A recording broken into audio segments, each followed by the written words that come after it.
Hello everyone, welcome back. It's Wittgenstein time, baby.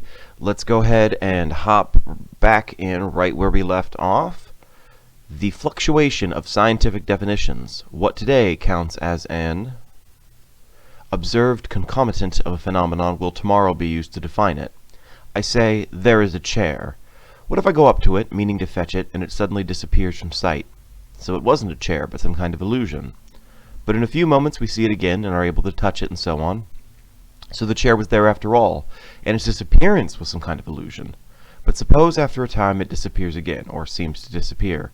What are we to say now? Have you rules ready for such cases? Rules saying whether one may use the word chair to include this kind of thing? But do we miss them when we use the word chair? And are we to say that we do not really attach any meaning to this word because we are not equipped with rules for every possible application of it?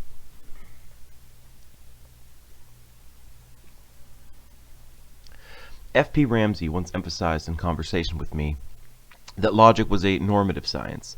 I do not know exactly what he had in mind, but it was doubtlessly closely related to what only dawned on me later, namely, that in philosophy we often compare the use of words with games and calculi which have fixed rules, but cannot say that someone who is using language must be playing such a game. But if you say that our languages are only approximate to such calculi, you are standing on the very brink of a misunderstanding. For then it may look as if what we are talking about were an ideal language, as if our logic, were, so to speak, a logic for a vacuum. Whereas logic does not treat of language or of thought in the sense in which natural science treats of a natural phenomenon. And the most that can be said is that we construct ideal languages. But here the word ideal is liable to mislead, for it sounds as if these languages were better, more perfect than our everyday language, and as if it took the logician to show people at last what a proper sentence looked like. And all this, however, can only appear in the right light when one has attained greater clarity about the concepts of understanding, meaning, and thinking. For it will then also become clear what can lead us, and did lead me, to think that if anyone utters a sentence and means or understands it, he is operating a calculus according to definite rules.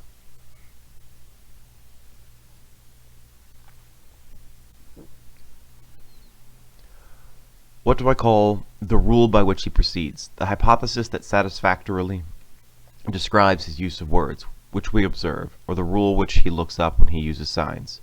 What do I call the rule by which he proceeds? The hypothesis that satisfactorily describes his use of words, which we observe, or the rule which he looks up when he uses signs, or the one which he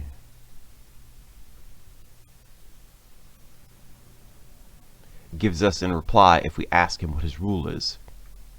But what if observation does not enable us to see any clear rule, and the question brings none to light? For he did indeed give me a definition when I asked him what he understood by n, but he was prepared to withdraw and alter it. So how am I to determine the rule according to which he is playing? He does not know it himself. Or to ask a better question, what meaning is the expression "the rule by which he proceeds" supposed to have left to it here? The rule. Doesn't the analogy between language and games throw light here? We can easily imagine people amusing themselves in a field by playing with a ball so as to start various existing games, but playing many without finishing them, and in between throwing the ball aimlessly into the air, chasing one another with the ball, and bombarding one another for a joke, and so on. And now someone says, the whole time they are playing a ball game and following definite rules at every throw. And is there not also the case where we play and make up the rules as we go along? And is there even one where we alter them as we go along? I said that the application of a word is not everywhere bounded by rules. But what does a game look like that is everywhere bounded by rules, whose rules might never let a doubt creep in, but stop up all the cracks where it might? Can't we imagine a rule determining the application of a rule, and a doubt which, I can never remember if these are forward slashes or backslashes, removes, and so on? But that is not to say that we are in doubt because it is possible for us to imagine a doubt. I can easily imagine someone always doubting before he opened his front door whether an abyss did not yawn behind it, and making sure about it before he went through the door, and he might on some occasion prove to be right, but that does not make me doubt in the same case. A rule stands there like a signpost. Does the signpost leave no doubt open about the way I have to go? Does it show which direction I am to take when I have passed it, whether along the road or the footpath or the cross country? But where is it said which way I am to follow, whether in the direction of its ringer, or e.g. in the opposite one? And if there were one, not a single signpost, but a chain of adjacent ones or of chalk marks on the ground, is there only one way of interpreting them? So I can say the signpost does, after all, leave no room for doubt. Or rather, it sometimes leaves room for doubt and sometimes not. And now this is no longer a philosophical proposition, but an empirical one. Imagine a language game like 2 played with the help of a table. The signs given to B by A are now written ones. B has a table. In the first column are the signs used in the game. In the second, pictures of building stones. A shows B such a written sign. B looks it up in the table, looks at the picture opposite, and so on. So on the table is a rule which he follows in executing orders. One learns to look the picture up in the table by receiving a training, and part of this training consists perhaps in the pupil's learning to pass with his finger horizontally from left to right, and so as it were to draw a series of horizontal lines on the table. Suppose different ways of reading a table were now introduced, one time as above according to the schema, so directly, another time like this, or in some other way, such a schema supplied with the table as the rule for its use.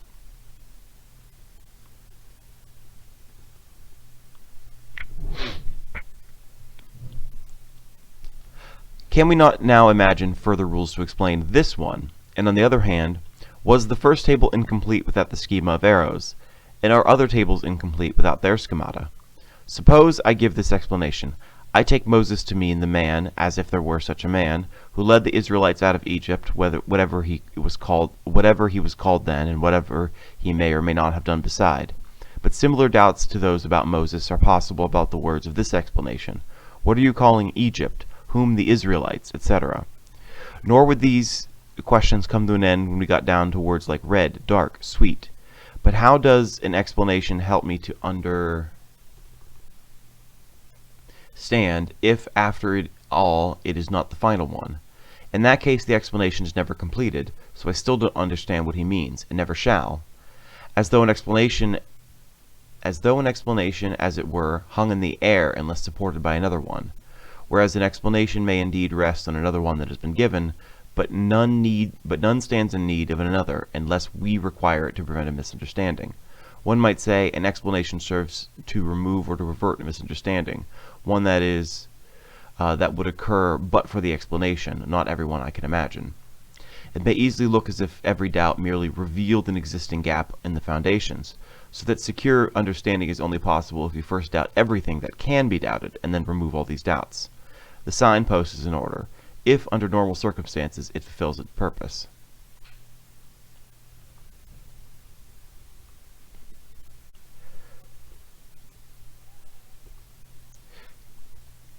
If I tell someone, stand roughly here, may not this explanation work perfectly, and cannot every other one fail too? But isn't it an inexact explanation? Yes, why shouldn't we call it inexact? Only let us understand what inexact means. For it does not mean unusable, and let us understand what we call an exact explanation in contrast with this one. Perhaps something like drawing chalk line around an area. Here it strikes us at once that the line has breadth, so a color edge would be more exact. But has this exactness still got a function here? Isn't the edge idling? And remember too that we have not yet defined what it is to count as overstepping this exact boundary, how, with what instruments it is to be established, and so on. We understand what it means to set a pocket watch the exact time or to regulate it to be exact.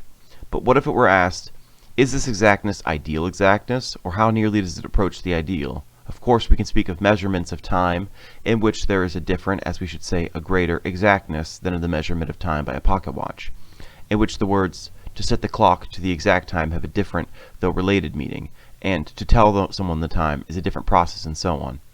Now if I tell someone you should come to dinner more punctually, you know it begins at 1 o'clock exactly. Is there really no question of exactness here? Because it is possible to say, think at 1 o'clock. When were people eating dinner back in the day? Goodness.